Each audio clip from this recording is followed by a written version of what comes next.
Balmao awni wula biye jumaye ambe Mali la Bamako kono ambe ni vidéo directing ke ko tunendo urgence mi abe bolla faso kokan dorona kodo kibaroya mi ni akanga ka kla agoniman wakati wala sa danyuma ngania nyuma dusuku nyuma uluka fara ɲɔgɔn kan ka se ka to an ka laɲini mun ye o kana tila an na an ka garijigɛ o la n bɛna lɛtiri min kalan ka hakilina di a kan a cira n ma tɛ miniti 30 bɔ n y'a kalan ko 4 ka faamu n ko n bɛ su in na to walima sini to n laban ko ayi a ka kan n ye miiri min faamu a kɔnɔ n ko fitinin tila aw ni anw cɛ o ka se ka hakili o jagabɔli daminɛ aw minnu mana kɛ ka an lajɛ direct la sur Facebook aw mana kɛ fan o fan wagati min mana kɛ aw sigiyɔrɔ la ala k'o hɛrɛ di aw ni anw ma bi video tunen ni mena kɛ a bɛ boli parti min tɔgɔ ko URD n'a président ye Soumaïla Cissé ni CDR ni kulu caman jɛra ka ale soutenir élection présidentielle tɛmɛlen u ye lɛtiri labɔ mun n'a carila bi ne y'a sɔrɔ a tɛ miniti 30 bɔ a lɛtiri in a bɛ tali kɛ sigikafɔ min bɛ an nin kan sigikafɔ min ɲinina an fɛ sigikafɔ min layidu kɛli layidu taara sigikafɔ min kɛli mirina daminɛra sigikafɔ min na bɛnni daminɛra o bɛ ka kɛ cogo di bamananw ko ni su min bɛ ja i b'a dɔn depuis fitiri ni su min bɛ goya i b'a dɔn depuis fitiri maa min ŋaniya ka ɲi ani maa min ŋaniya man ɲi i b'o dɔn a hakilina n'a ka kɛwale n'a ka kumakan ye mun ye depuis ko daminɛ n'a ɲali b'a kɔnɔ a b'a a dilanni o kibaruya fɔ depuis a daminɛ n'a ɲɛ b'a tiɲɛtɔ la a bɛ kangari da depuis a daminɛ n'a tiɲɛni b'a kɔnɔ n'a tiɲɛni nata ye a b'i datugu o kan ka fɛɛrɛ tigɛ mɔgɔw ka n'o dɔn walasa tiɲɛni ka fanga sɔrɔ ka ɲani k'o bali communiqué in septembre kalo tile 3 o de b'a dati kan Bamako URD le 3 septembre le président de l'Union pour la République et la démocratie URD ou lettre à monsieur le président du Conseil national d'organisation du dialogue politique inclusif à Bamako ou lettre à Tchikou Mouye objet protestation contre les démarches confuses et non inclusives dans les préparatifs du dialogue politique inclusif annoncé. Koka femme ka ke femina mai ou ben aller à faute de suma kasike ou ben aller kola goshi komini obeka ye si ga fomina beni au kuma fora. Monsieur le président URD président Soumaïla avec qui Ignesi ka kuma kan fo dialogue national au Labembaraï.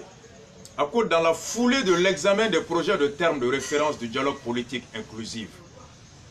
À cause kuma ɲɛbila minnu bilara ka taa di an bɛɛ ma ni o ye kuma ɲɛbila ye ko sigikafɔ bɛna kɛ mun kan ko bɛɛ k'i miiri o kan n'o y'a sɔrɔ o kuma ɲɛbila o bɛ bɛɛ miirina ta fɔ. Transmis suivant votre courrier du 21 août 2019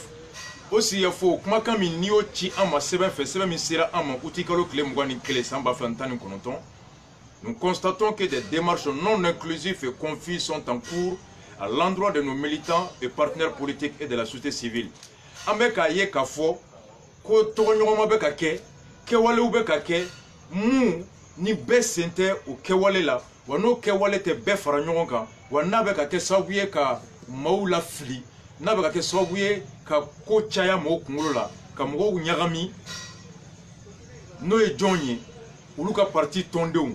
ani u jɛɲɔgɔn politiki tɔnw ani société civile anw ɲɔgɔnnaw. En effet ka d'a kan pendant que les observations et contre-propositions des potentiels acteurs du dialogue sont entendues wagati mina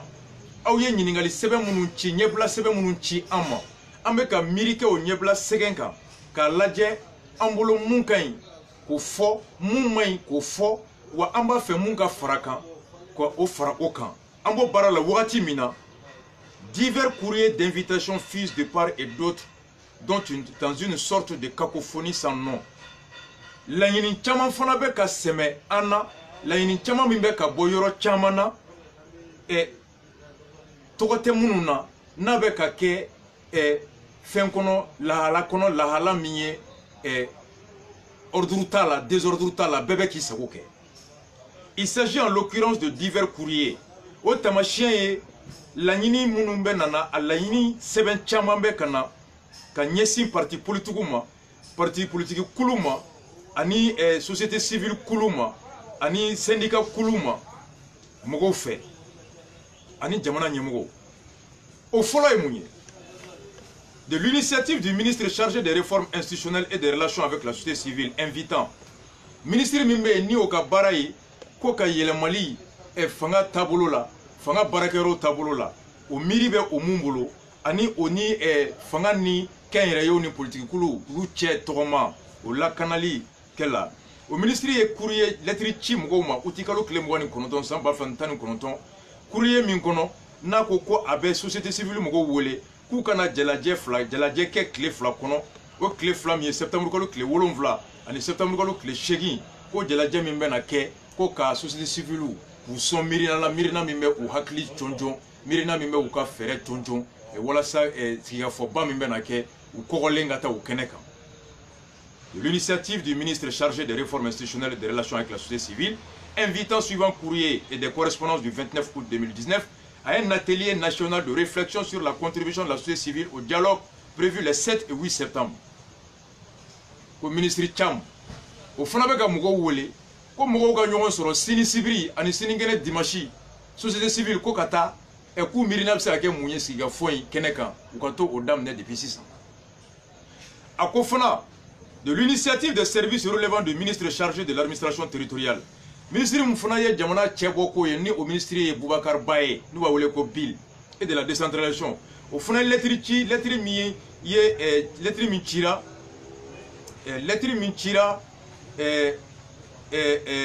uti kalo tile 30 san 2019 invitant à la rencontre de concertation locale qui se tiendra le lundi 2 septembre 2019 o fana lettre ci mɔgɔw ma ko mɔgɔw ka taa ɲɔgɔn sɔrɔ yɔrɔ la yɔrɔ min ni ale de y'o kɛnɛ o sigibaga ye septembre kalo tile 2. Rappelant le principe décliné dans notre document de notre vision exigeant qu'à tous les niveaux de préparation et de mise en œuvre ka bɛɛ hakili la jigin an ka kibaruya sɛbɛn kɔnɔ kibaruya sɛbɛn min n'an y'o tɔgɔ kɛ ko anw miirina ta k'a fɔ ko sigikafɔ in labɛnni kɔnɔ k'u jilaja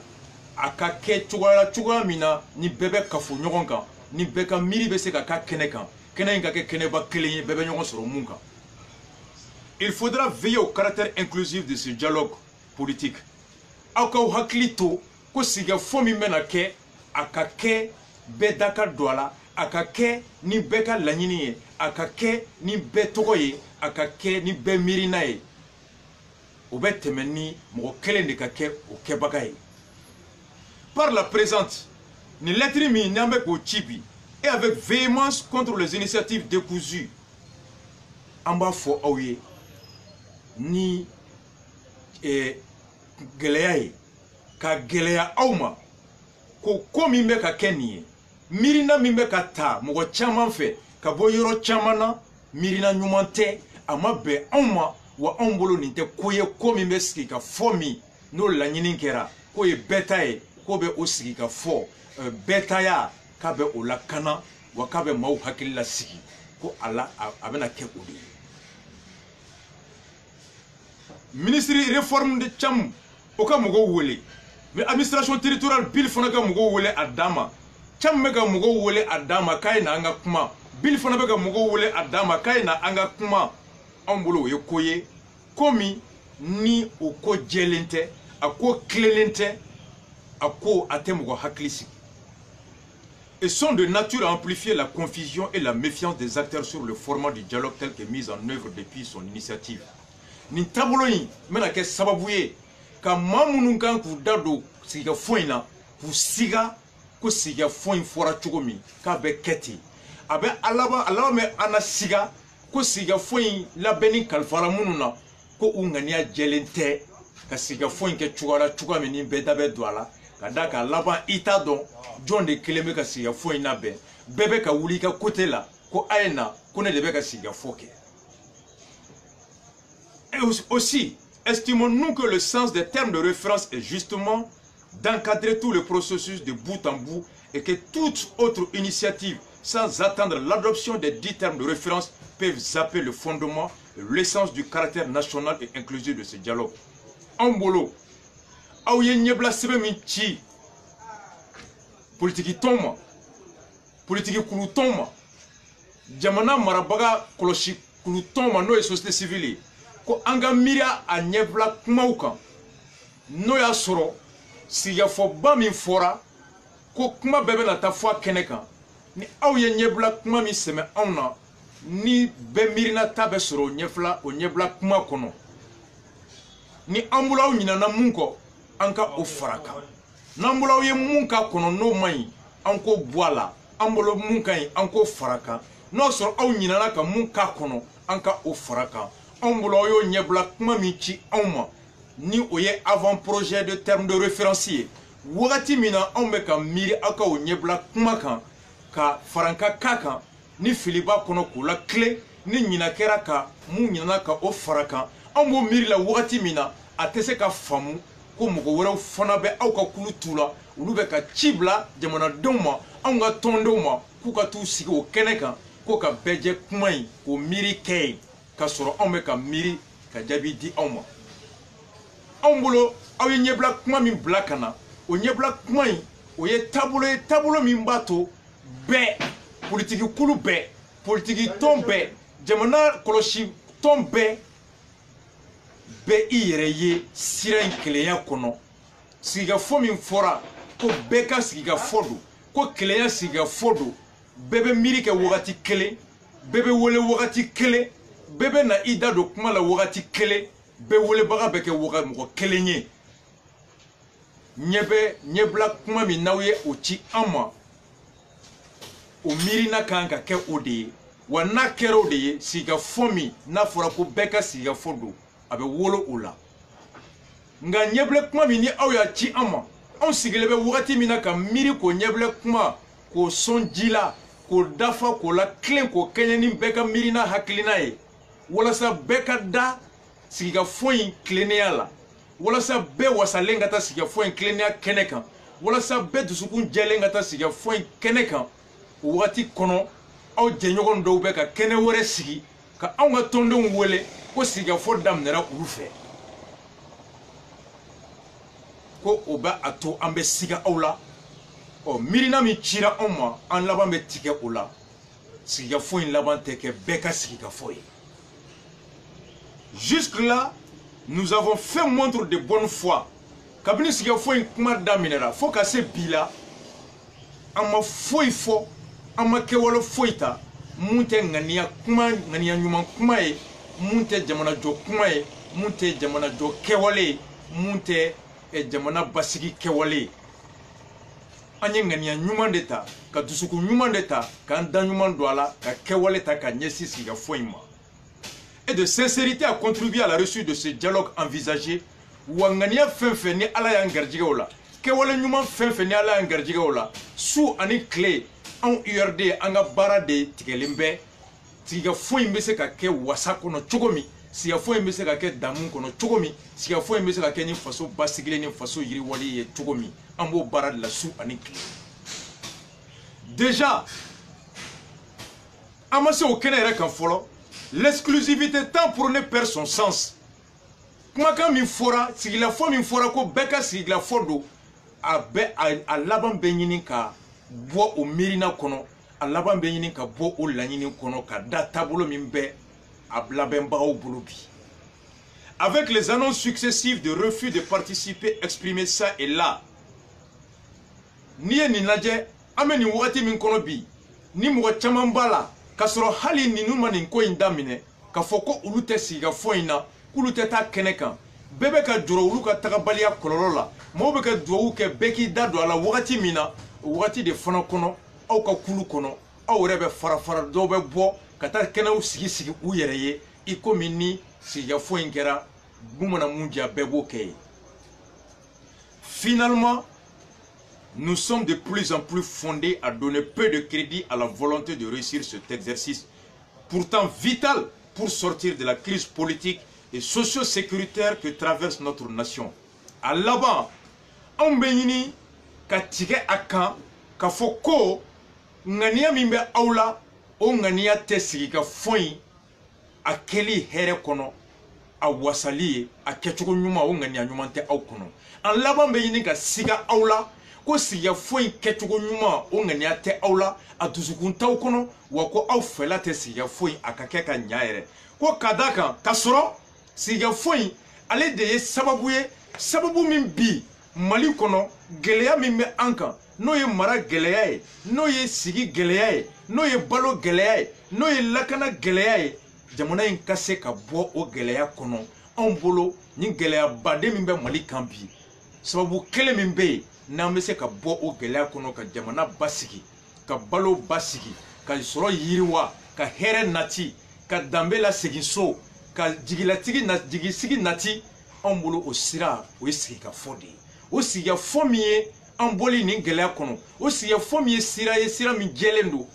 anw ma da la n'o sira in o tali ŋaniya ɲuman bɛ aw kɔnɔ ka da aw kɛwale bi sigikafɔ in na bɛnni taabolo fɛ. Dans l'attente d'une clarification de l'approche globale, yani aw kan jaabi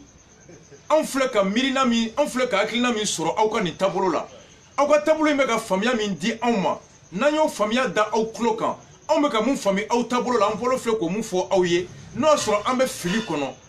an bɛ a ɲini aw fɛ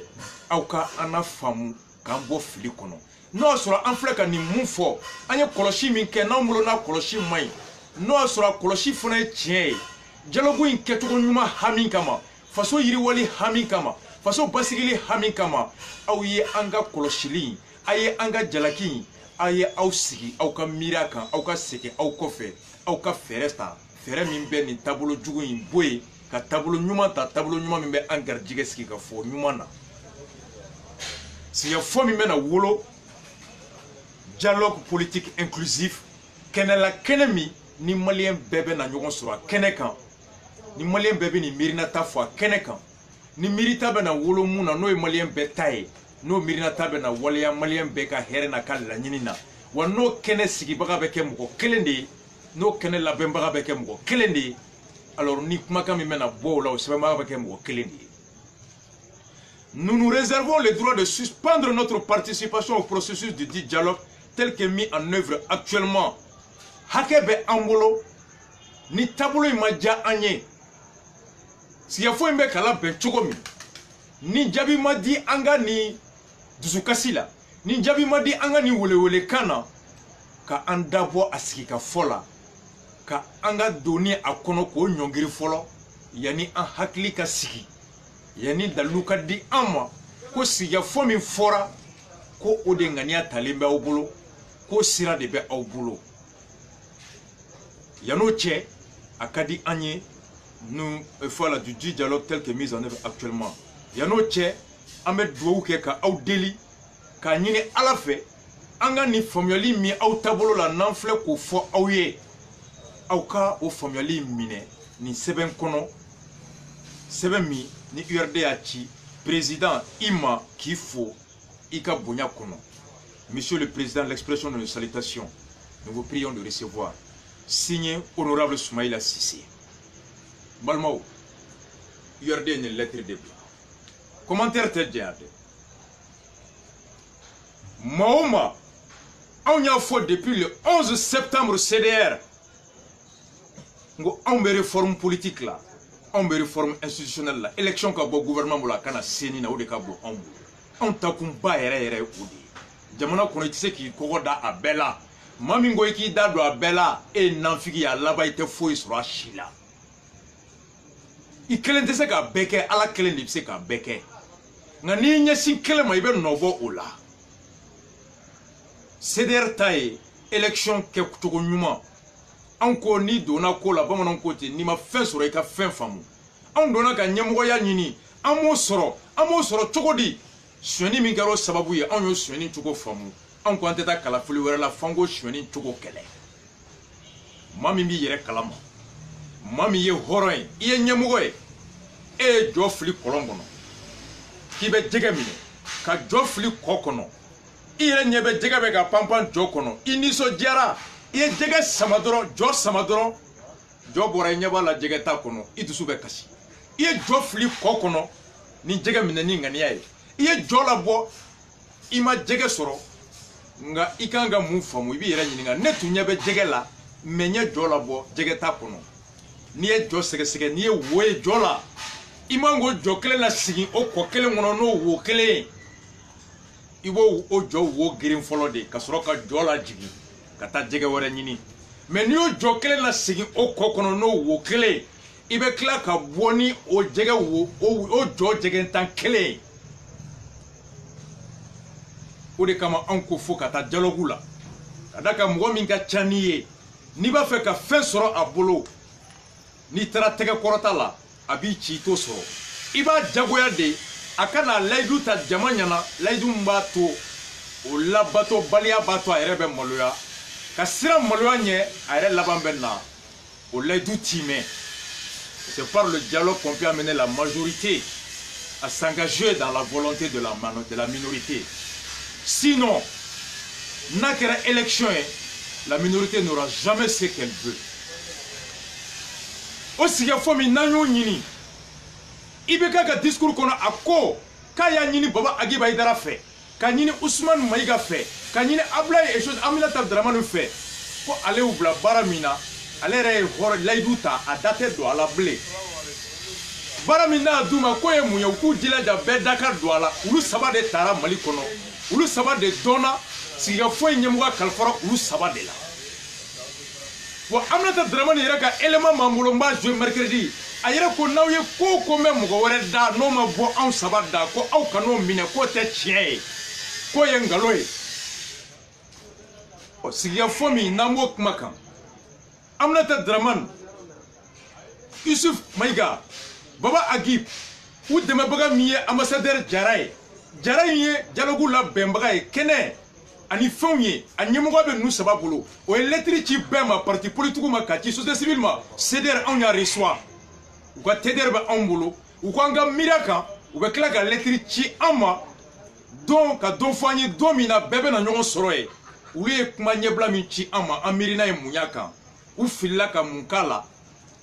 an bɛ se ka mun bila u nɔ la u ɲinana mun kɔ anw bolo mun kan ka fara kan u ye mun k'a la n'o man ɲi an kan k'o bɔ a la ka mun fara kan bɛɛ bɛ o baara la mɔgɔ si ma tila o la fɔlɔ ka taa ka u ma ci bila an ma fɔlɔ ko an ka na an ka bɛn sigikafɔ bɛ na kɛ kuma minnu kan fɔlɔ o ci yɛrɛ ma bila an ma Baba Agib fɛ fɔlɔ o ma bila an ma Jara fɛ fɔlɔ o ma bila an ma Aminata Dramane fɛ fɔlɔ o ma bila an ma Pinochet fɛ fɔlɔ ministre des réformes Cham o fana taara kɛnɛ sigi ko société civile ka na sini sibiri ani dimanche le 7 et le 8 ko dialogue in k'olu bɛ se ka taa mun fɔ o kɛnɛ kan o bɛ ka taa kɛ palais de congrès la ministre de l'administration territoriale et Mohamed Bill o fana ni cɛbilen ɲɔgɔn sɔrɔ o don ka mɔgɔw wele k'u kana taa olu fana sɔrɔ yen k'olu fana bɛ ka kɛnɛ sigi ko dialogue o tuma jɔn de bɛ ka dialogue kɛ bɛɛ bɛ ka dialogue organiser i yɛrɛ ye nin lettre in b'a yira URD côté ko Mali bɛ crise min kɔnɔ mara crise politique baloko ɲuman crise sociale lakana crise sécuritaire ko gɛlɛya min bɛ jamana kan bi bɔcogo tɛ a la sigi ka fɔ kɔ ɔ ko n'i y'a mɛn ko sigi ka fɔ o kɔrɔ de ko bɛɛ bɛnna kan ko ka kɛnɛ labɛn kɛnɛ min bɛɛ bɛ wele ɔ ni bɛɛ bɛnna kan ko ka kɛnɛ sigi ɔ bɛɛ bɛ bɛn a kan de k'o kɛnɛ sigibaga fana di mɔgɔ kelen ma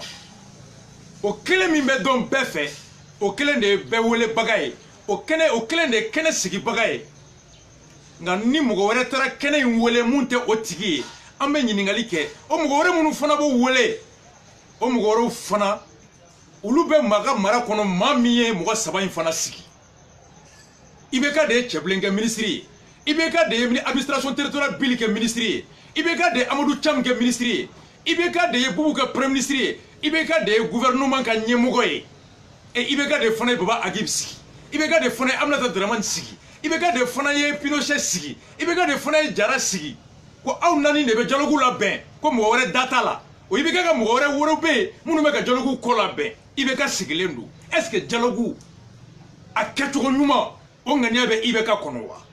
Est-ce que dialogue a ka jɛya est-ce que o ŋaniya bɛ IBK kɔnɔ wa? Est-ce que dialogue a ka kɛ an bɛɛ sago ye est-ce que o ŋaniya bɛ IBK kɔnɔ wa? O ɲininkali min posera URD fɛ ɲininkali tiɲɛ don fasojɔ ɲininkali don hɔrɔnya ɲininkali don. C'est des questions responsables, c'est des questions légitimes et c'est des questions qui attestent la bonne foi de l'URD d'aller vers un dialogue inclusif, national et résolutoire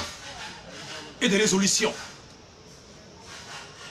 URD, où beta dialogue là, où tigale me dialogue nafaka, dialogue sugujon,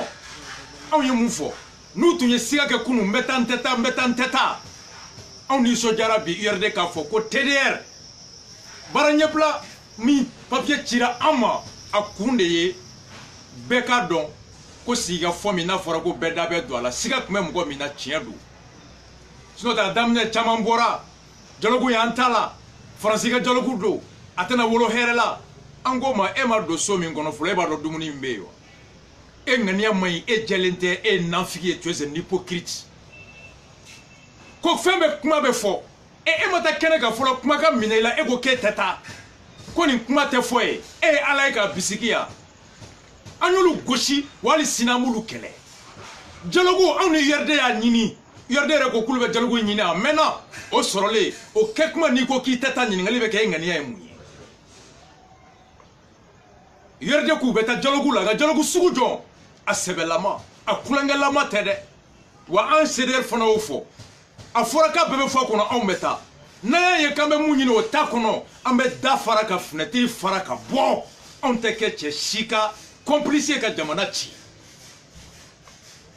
wa dialogue in a kɛcogo ɲuman n'a b'i nin kan n'i ye taamasiyɛn natɔ ye mun bɛ a to a bɛ tiɲɛ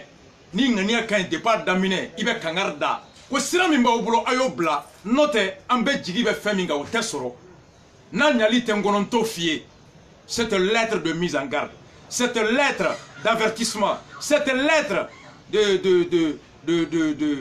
de questionnement atteste que l'URD est pour un dialogue national sincère et inclusif. Donc, nous avons dit Baba Agiba Idara, n'était pas Amadou Chamna, n'était pas Cheblena, n'était pas Billa, ou Mangaka Ke, nous l'oumar donc Luka Barate, n'était pas Jigula, mais Jigi Jona, Monsieur le Président de la République Ibeka, mais Jigi Jona, Ali Ibeka Erete. Daka IBK dako ko Aminata Dramane Baba Agiba Idara Pinochet aw sabade ala kebaga ye alors on bɛ an sigi bi an b'an fara URD kan nin lettre in kan u y'a to an bɔra kalama an tun miiri ma fɛn dɔ ye n'an m'a dɔn joona a laban an bɛ taa an yɛrɛ sɔrɔ kɛnɛ kan kɛnɛ min hali yogoro tɛ kulonkɛ kɛ ye hali yogoro tɛ kulonkɛ kɛ ye donc Baba Agiba Idara Ousmane Youssouf Maïga, Aminata Dramane Traoré, tiɲɛ don aw tɛ se ka girin ka bɔ ka fɔ Amadou Cham ye a dabila, aw tɛ se ka girin ka bɔ ka fɔ Cɛbilen ye a dabila, aw tɛ se ka girin ka bɔ ka fɔ Bili ye a dabila, an b'a bisigi k'aw ye kangari da Cham ye, ka kangari da Cɛbilen ye, ka kangari da Bili ye, n'olu m'a mɛn, aw tɛ se k'u bɔ ministériya la, aw tɛ se k'u bali nka aw bɛ se ka kangari da aw tabaga fana ye n'o ye IBK ye olu fana ka ɲɛmɔgɔw de ye. N'o y'a sɔrɔ Aminata Dramane Baba Agiba Idara Ousmane Youssouf Maïga l'ambassadeur Jara n'o y'a sɔrɔ aw ye lettre ci Amadou Cham ma k'a ka nin dabila n'o y'a sɔrɔ aw ye lettre ci Bili ma k'a ka dabila n'u ma aw lamɛn aw ye lettre ci IBK ma ko ale de bɔra k'a fɔ maliyɛnw ye k'a ye aw de ta ka dialogue kalifa aw la k'a yɛrɛ ka gouvernement mɔgɔ wɛrɛw bɛ k'u sen don dialogue la minnu man k'u da don a la a ka kangari d'u k'a dabila aw b'o kangari da IBK ye. N'i bɛ ka mun lamɛn hɔrɔnya la danbe kɔnɔ aw si bɛ yɔrɔ min na aw ye démissionné an b'a dɔn o la dialogue in tiɲɛ baga ye jɔn ye n'o y'a sɔrɔ aw ma lettre ci Thiam ma n'o y'a sɔrɔ aw ma ci Cɛbilen ma n'o y'a sɔrɔ aw ma di Bill ma an bɛ se k'a bisigi ko dialogue in kɛcogo ɲuman m'olu kɔnɔ a kɛcogo hami de b'u la u fana bolo nin y'a taabolo ɲuman ye a ye lettre ci u ma bamananw ko bɛɛ bɛ fili kɔnɔ tiɲɛ kan Arasa tɛ mɔgɔ ye ko n bɛ i dusukun préjuger ta bonne foi